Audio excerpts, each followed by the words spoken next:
Hello students, welcome to our channel. ఈ రోజు ఈ వీడియోలో మనం 10th class maths chapter 10 circles theorem 10.2 గురించి నేర్చుకుంటున్నాం.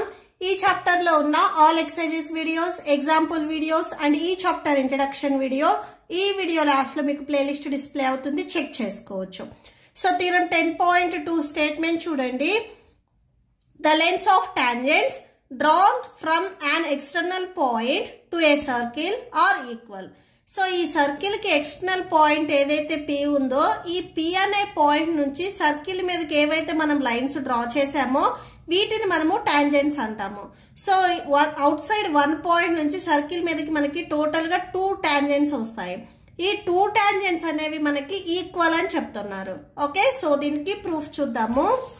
సో చూడండి, let PQ and PR be 2 tangents. అయితే మీకు గ్రీన్ కలర్ లో లైన్స్ ఉన్నాయో ఈ 2 లైన్స్ మనకి టాంజెంట్స్ అవుతాయి. సో టాంజెంట్ అనేది మనం ఎలా చెప్తాము అంటే, నేను ఆల్రెడీ ఇంట్రొడక్షన్ వీడియోలో చెప్పాను, సర్కిల్ కి ఓన్లీ 1 పాయింట్ దగ్గర మాత్రమే ఏదైనా ఒక లైన్ అనేది టచ్ అయితే దాన్ని మనము టాంజెంట్ అంటాము.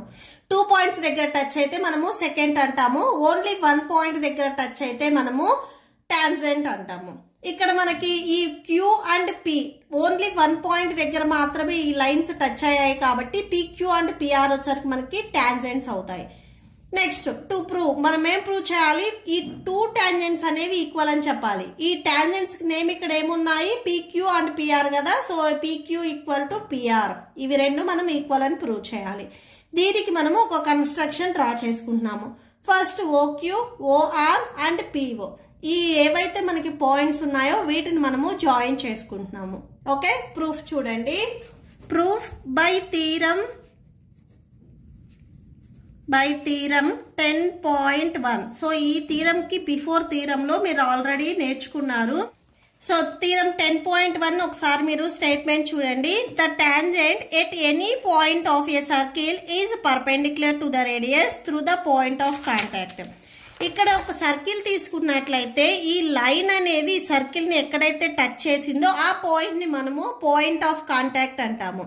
ఈ పాయింట్ ఆఫ్ కాంటాక్ట్ నుంచి మనకి సర్కిల్ సెంటర్ వరకు ఏదైతే లైన్ ఉందో దీన్ని మనము రేడియస్ అంటాము. సో ఇలా ఈ టాంజెంట్ కి ఏదైతే మనకి పాయింట్ ఆఫ్ కాంటాక్ట్ ఉందో అక్కడి నుంచి వచ్చిన రేడియస్ అండ్ ఈ లైన్ ఇవి రెండు మనకి పర్పెండిక్యులర్ గా ఉంటాయి అనేది మనం ఆల్రెడీ థీరం 10.1 లో నేర్చుకున్నాము. ఓకే, సో మీరు ఎగ్జామ్ లో రాసేటప్పుడు బై థీరం 10.1 అని చెప్పేసి మీరు నెక్స్ట్ స్టెప్ రాయొద్దు. సో మీరు బై థీరం అని చెప్పేసి థీరం స్టేట్మెంట్ అనేది ఎగ్జామ్ లో కంపల్సరీ రాయాలి. ఫస్ట్ మీరు ఈ అప్ సైడ్ ఉన్న పార్ట్ చూసినట్లయితే PQ అనేది టాంజెంట్ అవుతుంది. O నుంచి Q వరకు ఈ లైన్ ఏదైతే ఉందో మనకి అది రేడియస్ అవుతుంది. ఓకే, సో ఈ డౌన్ పార్ట్ చూడొద్దు. ఈ PQ లైన్ అనేది మనకి టాంజెంట్ అవుతుంది, OQ వచ్చేసరికి మనకి రేడియస్ అవుతుంది. ఇవి రెండు మనకి పర్పెండిక్యులర్ గా ఉంటాయి. సో ఇక్కడ అదే రాస్తున్నాము. Here PQ is tangent and OQ is the radius. OQ is the radius of the circle through P. Okay, so ఇప్పుడు ఏవి పర్పెండిక్యులర్ ఉంటాయి అనేది రాసుకోండి. OQ, సో ఇక్కడ చూడండి ఈ రేడియస్ ఈ PQ లైన్ కి పర్పెండిక్యులర్ గా ఉంటుంది. OQ perpendicular to PQ. Similarly మీకు డౌన్ లో కూడా సేమ్ ఇంకొక టాంజెంట్ వచ్చింది చూడండి, PR. ఈ టాంజెంట్ వచ్చేసరికి మనకి ఇక్కడ ఇంకొక రేడియస్ వచ్చింది చూడండి, OR. ఇవి రెండు మనకి పర్పెండిక్యులర్ గా ఉంటాయి. ఓకే, సో సిమిలర్లీ అని చెప్పేసి నెక్స్ట్ రాసుకోండి. Similarly PR is tangent, OR is the radius of the circle through P. So OR perpendicular to PR. So next చూడండి, ఇక్కడ టోటల్ గా మనకి 2 ట్రయాంగిల్స్ ఉన్నాయి. Triangle OQP and triangle ORP. ఈ 2 triangles లో మనకి Q దగ్గర యాంగిల్ అండ్ R దగ్గర యాంగిల్ వచ్చేసరికి 90 డిగ్రీస్ ఉన్నాయి. ఇవే ఇక్కడ నేను రఫ్ డయాగ్రామ్ డ్రా చేశాను చూడండి. ఈ Q దగ్గర యాంగిల్ వచ్చేసరికి మనకి 90 ఉంటుంది. మీకు ఎగ్జాక్ట్ గా ఈ Q అండ్ R దగ్గర L షేప్ వస్తుంది. ఓకే, సో ఈ L షేప్ వచ్చింది అంటే ఇక్కడ మనకి 90 డిగ్రీస్ ఉంటుంది. దీనికి ఆపోజిట్ లో ఏవైతే సైడ్స్ ఉన్నాయో ఈ R కి ఆపోజిట్ లో సైడ్ వచ్చేసరికి PO, ఇది హైపోటెన్యూస్ అవుతుంది ఈ ట్రయాంగిల్ లో. ఈ Q కి ఆపోజిట్ లో ఉన్న సైడ్ సేమ్ PO, ఇది ఈ ట్రయాంగిల్ లో హైపోటెన్యూస్ అవుతుంది. ఓకే, సో నెక్స్ట్ చూడండి, angle Q equal to angle R equal to 90 degrees. Okay, so ఈ 2 ట్రయాంగిల్స్లో ఇక్కడ ఉండే యాంగిల్స్ అనేవి మనకి 90 degrees అయ్యాయి. సో ఇక్కడ మీరు రాసుకున్నట్లయితే right angle in triangle. So ట్రయాంగిల్లో ఇవి రెండు వచ్చేసరికి మనకి రైట్ యాంగిల్స్. నెక్స్ట్ హైపోటెన్యూస్ చూడండి, ఇక్కడ ఓపీ ఉంది, ఇక్కడ ఓపీ ఉంది. Okay, so OP equal to OP. 2 ట్రయాంగిల్స్లో కూడా మనకి హైపోటెన్యూస్ అనేది సేమ్ ఉంది. సో ఇక్కడ రాసుకోండి హైపోటెన్యూస్. నెక్స్ట్ చూడండి, మీరు అబ్జర్వ్ చేసినట్లయితే సర్కిల్లో ఉన్న ఆల్ రేడియస్ అనేవి మనకి ఈక్వల్ అవుతాయి. ఓ నుంచి క్యూ వరకు ఇది రేడీ అవుతుంది, ఓ నుంచి ఆర్ వరకు ఇది రేడీ అవుతుంది. ఈ 2 రేడీస్ అనేవి మనకి ఈక్వల్ అవుతాయి.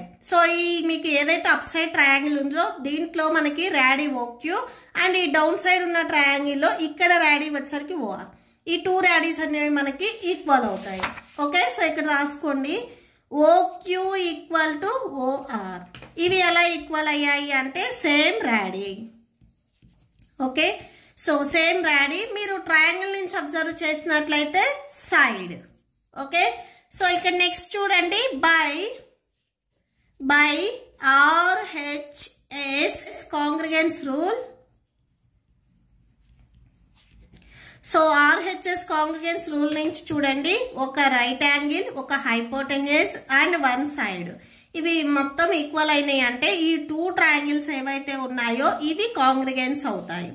అంటే triangle OQP congruence to triangle ORP. Okay, so by CPCT ఈ 2 ట్రయాంగిల్స్ మనకి కాంగ్రిగెంట్ అయ్యాయి అంటే కరస్పాండింగ్ పార్ట్స్ అనేవి ఈక్వల్ అవుతాయి.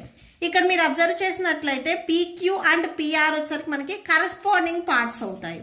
Okay, so PQ equal to PR. మనం ప్రూవ్ చేయాల్సింది కూడా ఇదే.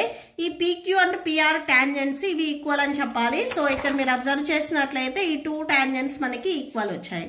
సో లాస్ట్లో ఇక్కడ రాసుకోండి hence proved. Okay, so that's it. మీకు ఈ వీడియో నచ్చితే ప్లీజ్ లైక్ చేయండి, మీ ఫ్రెండ్స్కి షేర్ చేయండి, అండ్ మన ఛానల్ని సబ్స్క్రైబ్ చేసుకోండి. ఇప్పుడు మీకు ఈ వీడియో లాస్ట్లో ఈ chapter playlist and next questions video display అవుతే చెక్ చేసుకోవచ్చు. Thank you and thanks for watching.